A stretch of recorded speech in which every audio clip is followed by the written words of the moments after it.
Hello, everyone, and welcome to this week's episode of the Universal Show, a Diz Unlimited podcast. I am Ryno, and oh boy, do we have lots of spooky things to talk about today. So many Halloween Horror Nights, house announcements, and the curveball I sure didn't see coming. Another location has been announced for Universal Horror Unleashed, and where it is might surprise you as much as it did me. Now, before we get into our spooky conversation for the day, let me remind you that this and everything that we do here is brought to you by Dreams Unlimited Travel. They are experts at helping you plan the perfect Universal vacation. When you book with them, it costs you nothing extra on your trip. You help support the channel and all of the content that we produce here, so check them out, dreamsunlimitedtravel.com, for a free, no obligation quote today. It is also brought to you by our Patreon supporters. If you're looking for another way to support us, you can head over to patreon.com/DizUnlimited and learn about how you can get exclusive content from different members of the Diz team. Okay. Before we get into the spooky of it all, I do want to mention a deal that Universal Orlando Resort just launched, and this started on July 2nd, and it is for Florida residents who can take advantage of the exclusive buy 2 days, get 1 day free on a 2-park 2-day ticket offer, offering 3 full days of access to Universal Studios Florida and Universal Islands of Adventure. It does not include Epic Universe. This special ticket offer allows ample time and park hopping ability to explore all the thrills, excitement across more than 50 immersive experiences, including exploring the streets of Hogsmeade and Diagon Alley in the Wizarding World of Harry Potter, feeling the rush of the hunt on the apex predator of roller coasters, Jurassic World Velocicoaster, and stepping into the beloved world of the Minions franchise like never before at Illumination's Minion Land. Now, these tickets are not available at the front of the gate, and the tickets must be used by September 24th, 2025. So again, that is July 2nd, which just passed us, through September 24th, 2025. Now, that's a big deal if you're someone who's going to come on down for Halloween Horror Nights, which starts on August 29th, or there is like a preview day a couple of days before, but you can make a whole weekend around this sort of a thing. If you want more information about the buy 2 days, get 1 free on a 2-park 2-day ticket offer, and or to purchase said offer, you can contact the specialists at Dreams Unlimited Travel. Now, Florida residents and pass holders looking to stay near the thrills this summer can also save up to 40% on rooms at participating Universal Orlando hotels on select dates. I don't believe that Epic Universe is a part of this offer, unfortunately, but again, the agents can help you figure that out. They can tell you about the prices. They can help check on different hotels for you, all of that. And if you decide in the end, you're like, no, I can't do it, I don't want to pull the trigger on this vacation, well, guess what? Free, no obligation quote. That's what that means. It is crazy, though. Discounts on discounts on discounts is, I feel like, what's been happening for the summertime here. So enough with all of that, though. We're going to go on to the horror of it all, and that is the Universal horror, I mean. Why don't we start with the Universal Horror Unleashed announcement? We've been covering the announcements of the Universal Horror Unleashed experience coming to Las Vegas in just over a month on August 14th, 2025. I am so excited for this experience. It's got 4 haunted houses. There's Exorcist the Believer, Scarecrow the Reaping, there's a Universal Monsters house, and there is, oh my gosh, Texas Chainsaw Massacre. Excuse me, I don't have the official names of everything right in front of me, but there's themed bars and food, there's merchandise and more. I've never been to Las Vegas, but this truly is going to be the reason for my first visit.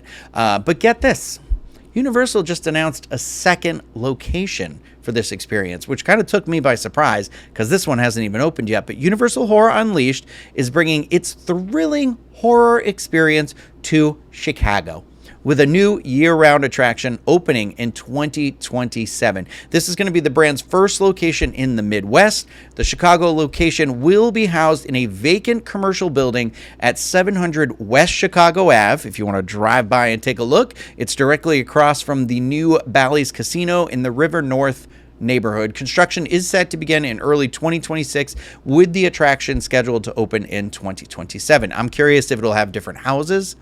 I feel like it should have different houses. I mean, I don't know. It might not. It might. That might be the whole thing, just allowing accessibility to different folks in different areas of the world and different areas of this country.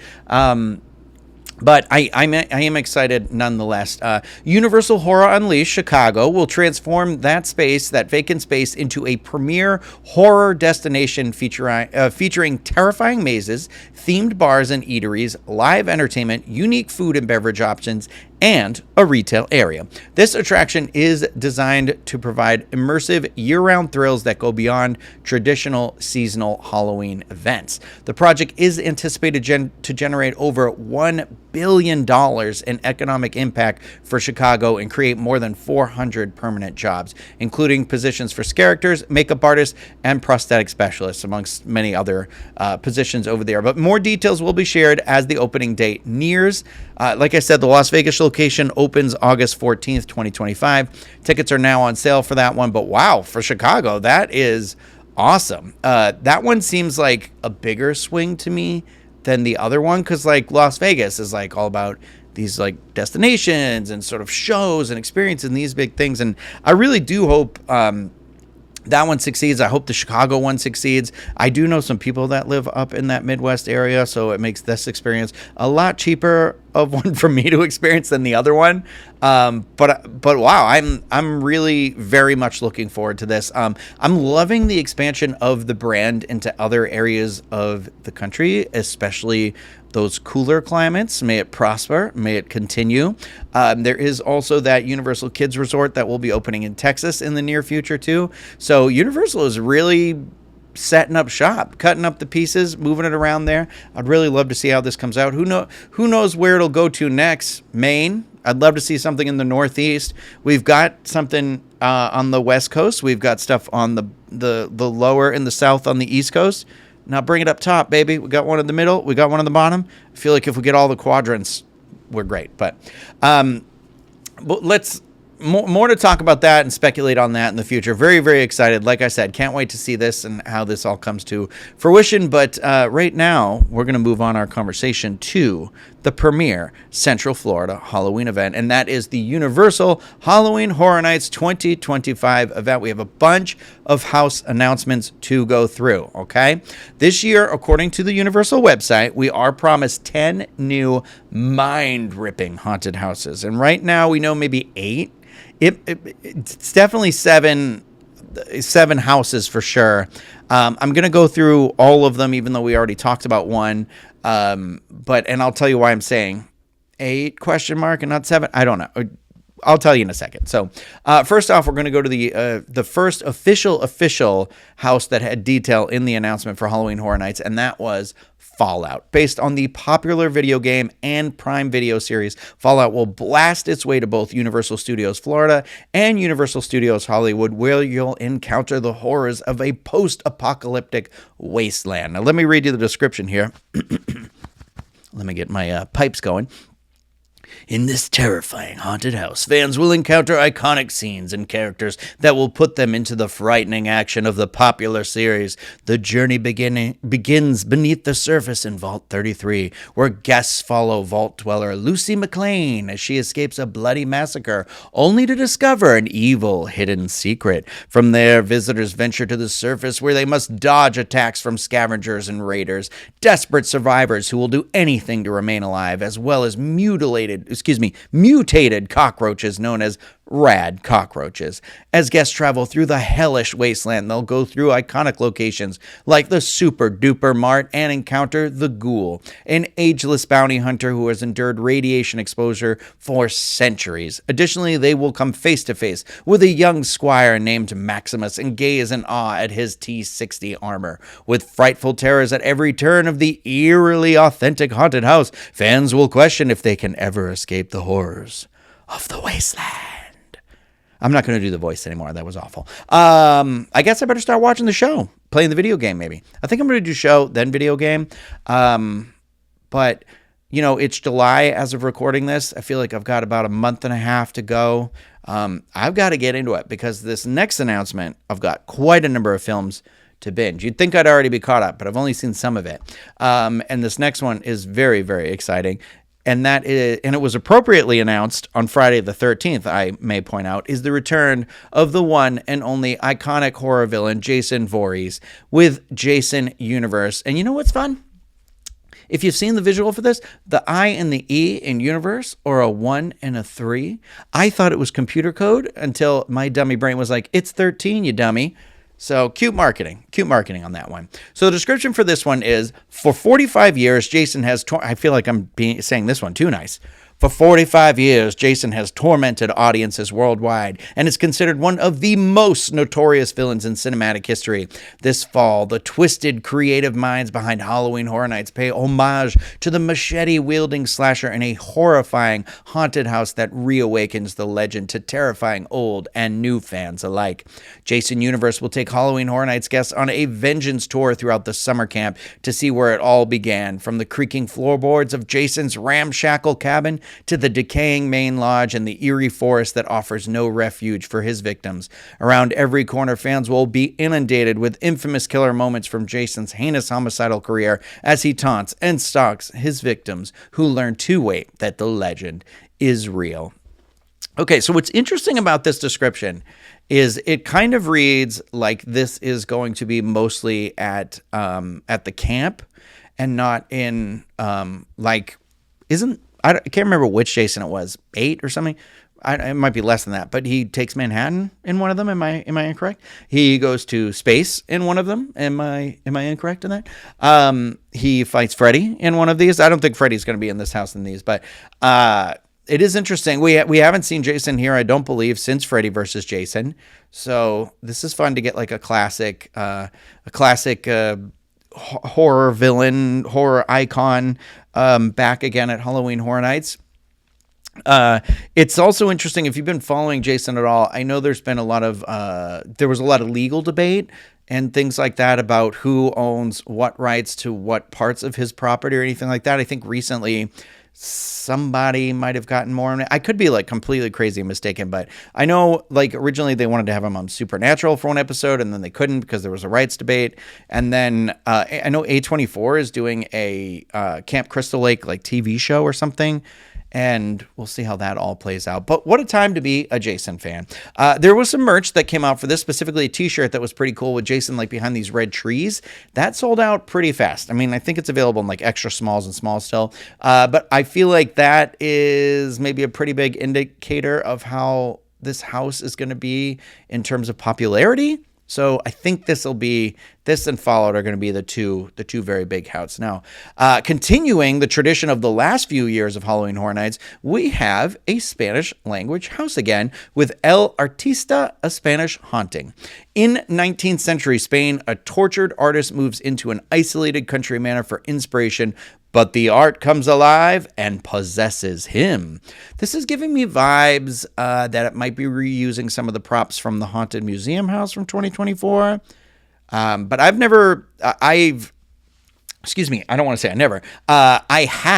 just wrote the word weird in my script here. I've been really enjoying the Spanish language houses, honestly. So I'm really looking forward to this one. I do love the idea that it's like, that it's art that comes alive and possesses him. So I'm curious if we're going to see maybe some like famous paintings sort of depicted in this house.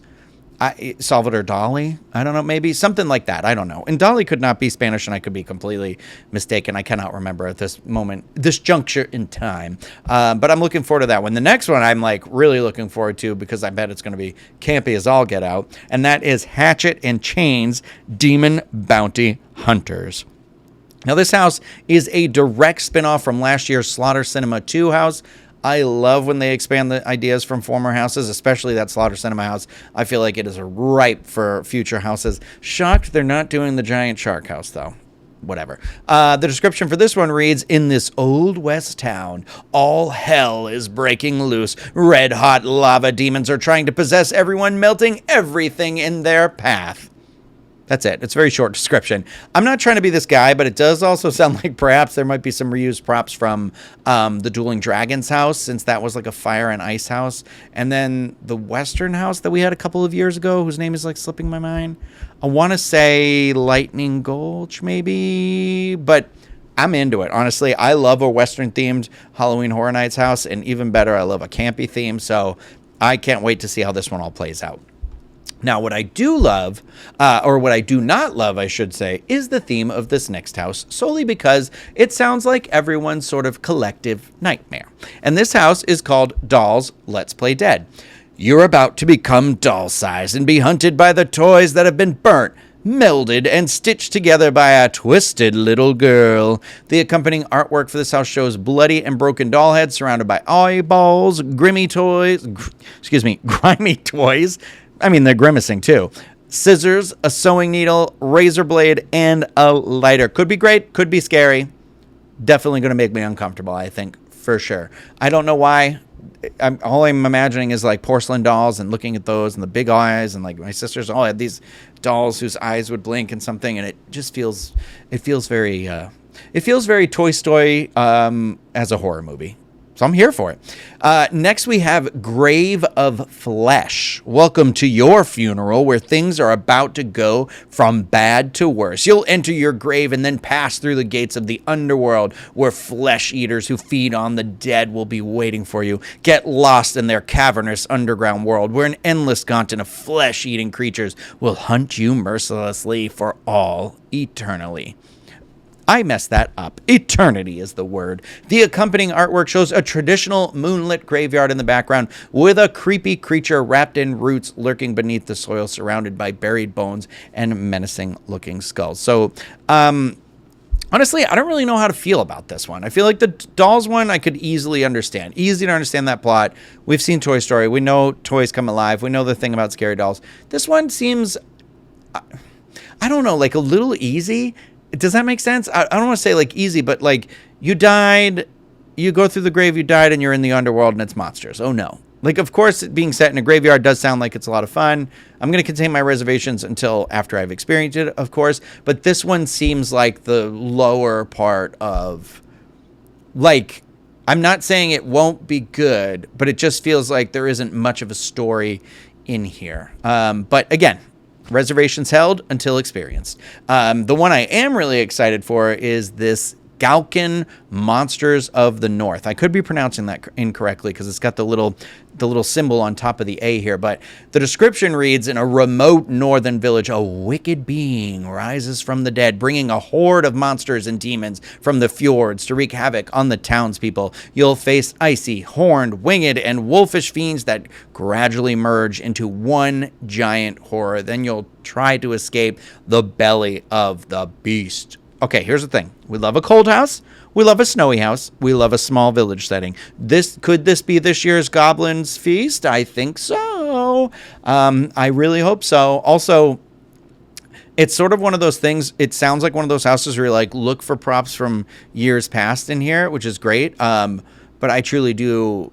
I love the idea that this is like set in that village in a snow time. I don't know. This one I think is going to hopefully be a lot of fun. Now, the reason I said earlier that we might know 8 houses, so those definitively are 7, we might know 8, is because Halloween, Universal said that Five Nights at Freddy's is going to be a part of Halloween Horror Nights this year, but they didn't really offer up any information beyond that. They didn't even say it was a haunted house. I don't know if it's a scare zone. I don't know if it's a house. I don't know if it's a dining location, since I think, I still haven't seen Five Nights at Freddy or played the video game, but I'm pretty sure it's like supposed to be like a haunted Chuck E. Cheese or something like that. So I could very much see it being sort of something dining related, or like walk around characters or something like that. I have no idea. That's just me spitballing. So, but it's going to be there. It's going to be at the event some way, somehow. Looking forward to that. So, still nothing on the scare zones or frequent fear passes either, but very, very excited for this year. I can't wait for Halloween. I'm actually shocked at how much I'm looking forward to these original houses this year. If you've been following this channel and this podcast for a while, you know I am just a glutton for those IPs. I love the idea that Universal as you step through the movies, and the horror movies being no different, but I love that idea that you walk through like familiar territory. Like it makes movies 3-dimensional and tactile. And so I find that I've historically, like at least when I started doing this, I had more trouble with original houses for that reason, because it was like, I don't completely understand the story or have reference for it. But I feel like this year, I've taken a turn in the last couple of years, and this year looks like there's some really fun houses to look forward to. And let's not forget themed food, themed drinks, lots of stuff we don't know yet. Are they going to have a lagoon show? I would love that if that came back. There's a lot still to know, and we have about a month and a half to hear it all. So Halloween season is right around the corner. In fact, I have decorations in the studio ready to be put out because I decided last year that Halloween for me starts on July 5th. And for me moving forward in life, that is my truth, because why not? If it brings you happiness, let it happen. But thank you, everybody, for listening to this episode of the Universal Show, the Diz Unlimited Universal Show. We couldn't do this without all of you out there, our listeners, our viewers, our Patreon supporters, those who book vacations through Dreams Unlimited Travel. So thank you, all of you. Thank you for dealing with us during that downtime. As I've said before, my father passed away unexpectedly, and so I've been dealing with a lot of that. I've gone home for his funeral and his services, and so now hopefully we're getting a little bit more back on track with post-travel and all of that stuff. And I do appreciate everybody that reached out and all the kind words that people have said to me. It does mean a lot. Sometimes I just don't have the emotional bandwidth to be able to respond to every single thing, but I see it, and I appreciate you very, very much. And I appreciate all of you just being a part of this community. It's a lot of fun here to be theme park fans, especially nowadays. It's nice to have this stuff to kind of look forward to, something to look forward to, am I right? So I can't wait to get into the fog with all of you and bring you all of that coverage. And we're just working on that now, seeing how that's going to look like. But we'll be there no matter what. I hope to see you all there as well. Again, if you are watching this on YouTube and you want to hit that thumbs up button, you know what? Click that bell and it'll notify you whenever we publish any sort of new content. And leave some comments about future show topics, about Universal, what you want to know about it, Epic Universe, Universal Studios Florida, Islands of Adventure, City Walk, the hotels, anything that you want. We want to cater this content toward you. So please let us know that. And if you are listening to this, please rate and review the podcast whenever you have that opportunity. It really does help us out. And please feel free to leave comments wherever you can do that as well. Thank you, everybody, for being here. Remember, be excellent to each other. All right. Bye, everyone.